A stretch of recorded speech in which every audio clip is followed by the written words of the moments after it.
Dan pemirsa, apa penyebab jatuhnya banyak korban dalam kebakaran ruko di Kemayoran?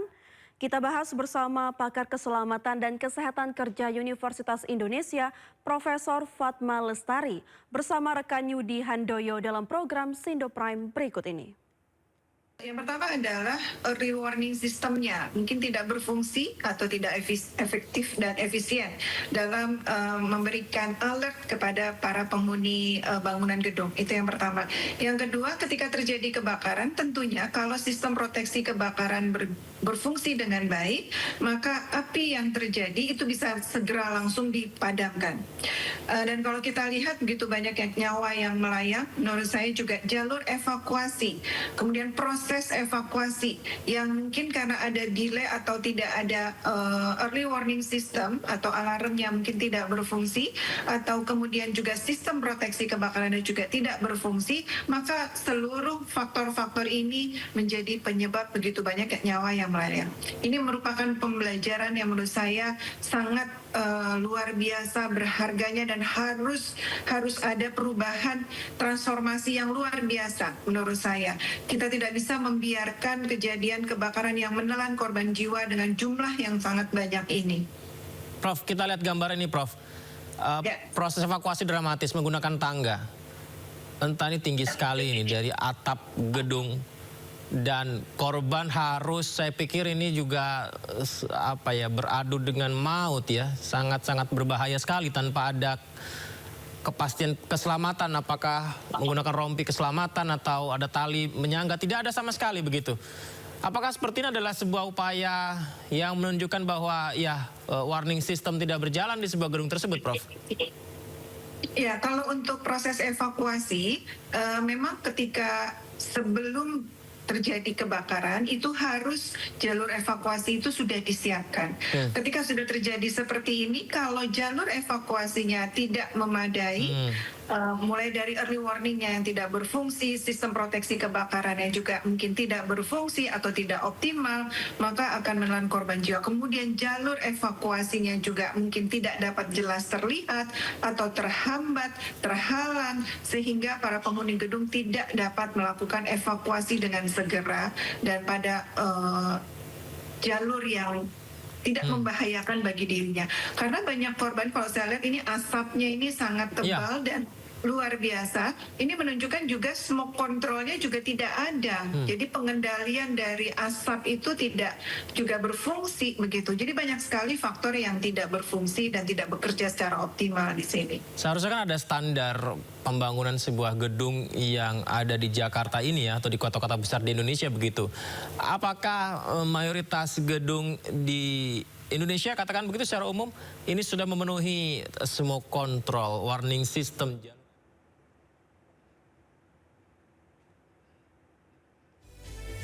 Ribuan korban banjir Aceh bertahan di perkebunan sawit dengan kondisi minim bantuan. Informasi selengkapnya sesaat lagi di Sindo Siang.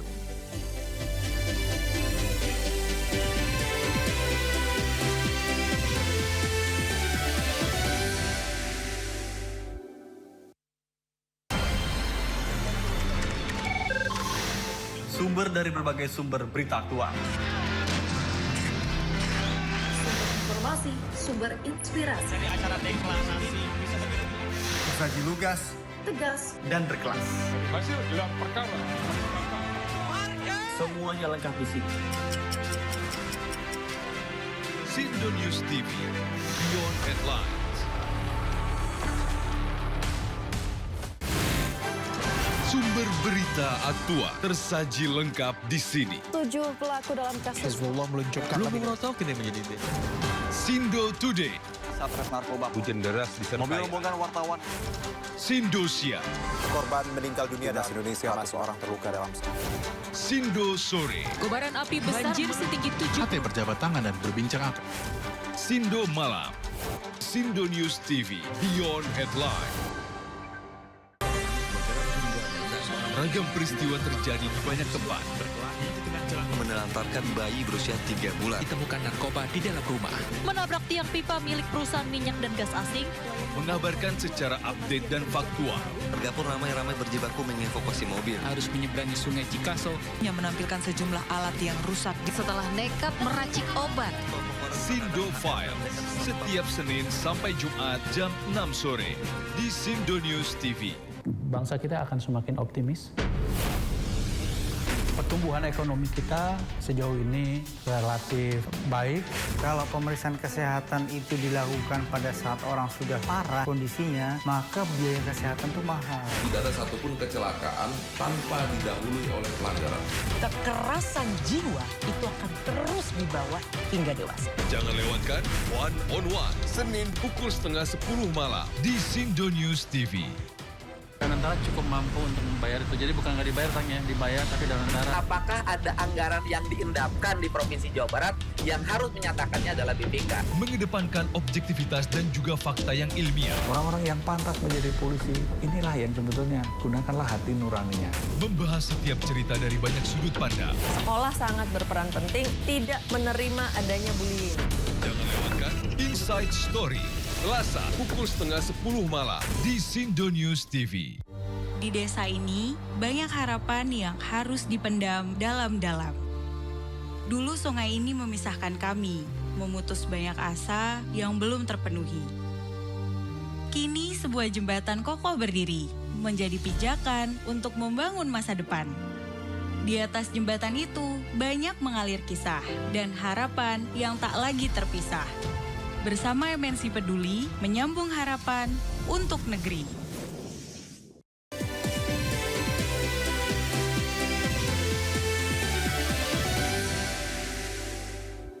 Kembali di Sindo Siang pemirsa, hujan deras disertai angin kencang kembali melanda Kecamatan Batang Toru, Kabupaten Tapanuli Selatan, Sumatera Utara, Selasa sore.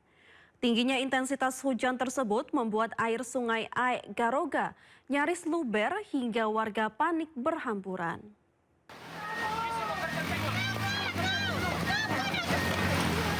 Airnya naik, air naik.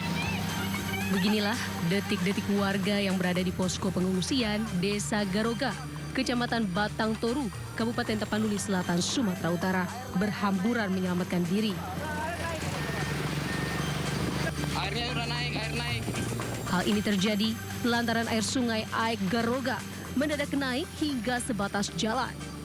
Insiden ini berawal usai kawasan tersebut diguyur hujan deras disertai angin kencang. Saat itu, sebagian warga sempat berteduh di posko pengungsian, sedangkan para operator alat berat tengah memarkirkan alat beratnya.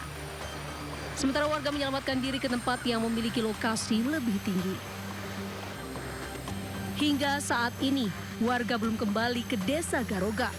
Warga khawatir air sungai yang meluap ini membawa material kayu yang masih berserakan di hulu sungai.